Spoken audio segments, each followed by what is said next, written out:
Hello दोस्तों, welcome to my channel point of classes. जैसे कि आप सभी को पता है कि हम आपके लिए बीएड से रिलेटेड कुछ ना कुछ मैटर अपलोड करते रहते हैं।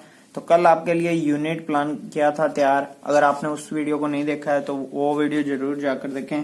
और आज आपको ये बताएंगे कि यूनिट टेस्ट प्लान था जो उसके आगे का आपने पोर्शन किस तरह से तैयार करना है। तो उसके बीच में कौन कौन सी चीजें आएंगी, उन सारी चीजों के बारे में बात करते हैं।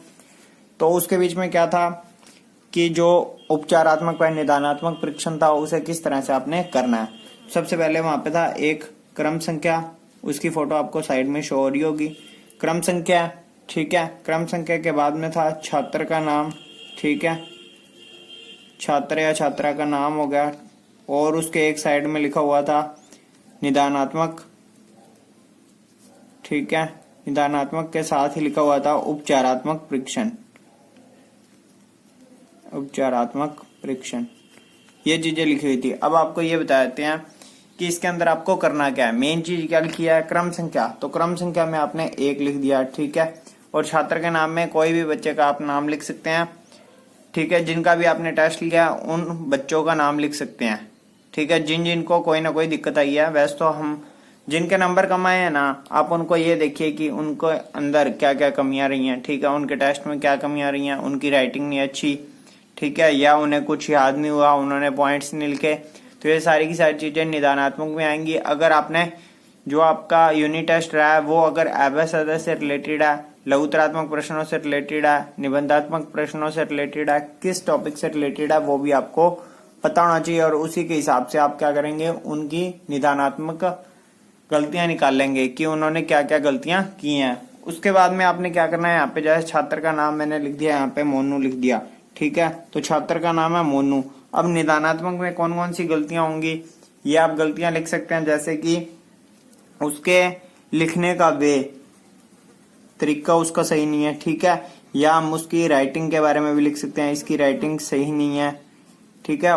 उसके बाद में आप क्या करेंगे, जो भी आपको गलतियां जितनी भी आपको पता लगती हैं किसी भी बच्चे का टेस्ट लेने के बाद, उसे अच्छे ढंग से याद नहीं होता या कैसे भी, तो आपने क्या करना है, निदानात्मक के बाद उपचारात्मक में ये लिखना है कि हम उसका उपचार किस तरह से कर सकते हैं। अगर बच्चे का लिखने का तरीका सही नहीं है तो उसे हम लिखने का तरीका बताएंगे कि बच्चों आप इस तरह से लिखें, ठीक है। जो भी बातें आप बच्चों को बताएंगे वो आपके उपचारात्मक शिक्षण के अंदर आएंगी, ठीक है। अगर राइटिंग का तरीका सही नहीं है तो आप बच्चों को क्या कहेंगे कि उन्हें आप लिखने के लिए सुलेख दे सकते हैं कि आप साफ साफ राइटिंग में लिख कर लाएं, ठीक है। अगर बच्चे को आप ओरली सुनना चाहते हैं तो ओरली के अंदर अगर वह बच्चा सही नहीं बोलता है तो उसको बोलने के लिए भी आप उपचार प्रदान कर सकते हैं, ठीक है। ये तो बात हुई निदानात्मक और उपचारात्मक के बारे में। उसके बाद में एक और है जिसके बीच में लिखा हुआ है क्रम संख्या, छात्र छात्रा का नाम, ठीक है।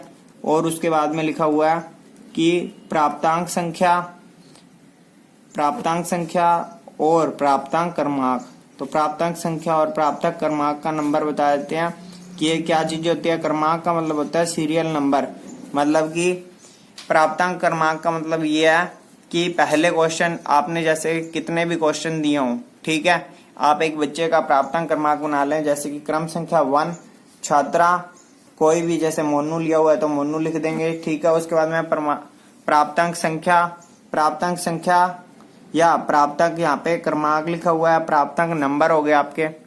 तो इसमें आपने क्या करना है, जैसे कि पहला क्वेश्चन था वो कितने नंबर का था, 2 नंबर का था। तो बच्चों ने कितने नंबर, मोनू ने कितने नंबर लिए, 1 नंबर लिया, ठीक है। तो यहाँ से ये पता लग जाएगा कि मोनू का 2 में से 1 नंबर आया। आप इस तरह से भी लिख सकते हैं कि 2 में से 1 नंबर आया, तो मतलब कि यहाँ पे कुछ ना कुछ दिक्कत है पहले क्वेश्चन के अंदर।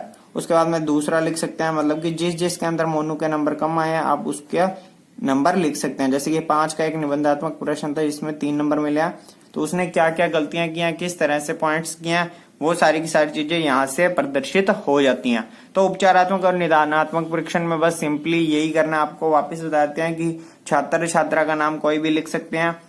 निदानात्मक में क्या होगा कि जो बच्चों ने गलतियां की टेस्ट करते समय, ठीक है, अगर उनके लिखने का तरीका सही नहीं है, उनकी राइटिंग सही नहीं है, अक्षरों का आकार बड़ा है छोटा है, ठीक है, वर्णमाला की गलती है, व्याकरण की गलती है, ठीक है, इसके साथ ही पॉइंट्स की लिखने की गलती है, पॉइंट्स नहीं लिखे हैं, अंडरलाइन नहीं किया है, तो वो सारी की सारी चीजों का जब आप बच्चों को उपचारात्मक में बताएंगे कि आप इस तरह से लिखें, आप अपनी राइटिंग में सुधार करें, तो उसको ज्यादा से ज्यादा सुलेख देना, ठीक है, अंडरलाइन करके बताना कि इस तरह से अंडरलाइन की जाती है, वो सारी चीजें उपचारात्मक में आएंगी।